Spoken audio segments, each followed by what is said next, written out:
অপরিণত সন্তান জন্মদানের ক্ষেত্রে বাংলাদেশ প্রায় পৃথিবীর শীর্ষে।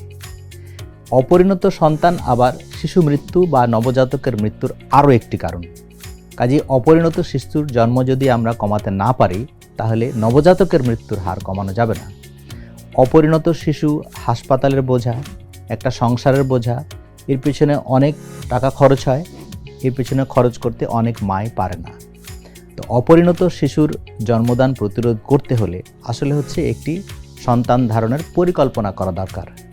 যে সন্তান ধারণের পূর্বেই যেতে হবে চিকিৎসকের কাছে যে তার শরীরে এমন কোনো রোগ আছে কিনা, এমন কোনো অবস্থা আছে কিনা যে কারণে তার অপরিণত সন্তান জন্ম হতে পারে।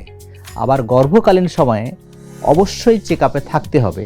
চিকিৎসক পরীক্ষা নিরীক্ষা করে বুঝতে পারবেন যদি গর্ভকালীন ডায়াবেটিস হয়, যদি এই মায়ের উচ্চ রক্তচাপ হয়, মা কোনো হরমোনজনিত সমস্যায় ভোগেন কিংবা অন্য কোনো দীর্ঘমেয়াদী রোগে ভোগেন, তাহলে কিন্তু অপরিণত শিশুর জন্ম হতে পারে।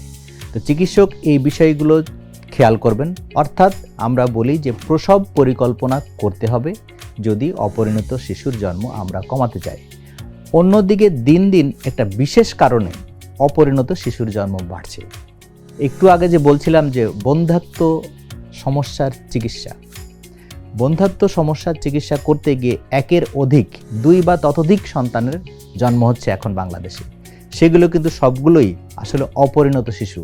কাজে নতুন একটি কারণ যোগ হয়েছে যে বন্ধ্যাত্ব চিকিৎসার মাধ্যমে যে ওষুধের ব্যবহার করা হয়, তার ফলে 2 বা ততোধিক সন্তানের জন্ম হচ্ছে যেগুলো অপরিণত শিশু। আপনি প্রায় শুনে থাকবেন যে একসাথে 4 সন্তানের জন্ম, একসাথে 5 সন্তানের জন্ম, কাউকে বাঁচানো গেল না, কিংবা কেউ কেউ নবজাতকের নিবিড় পরিচর্যা কেন্দ্রে ভর্তি আছে এবং সেই চিকিৎসাটা খুবই ব্যয়বহুল।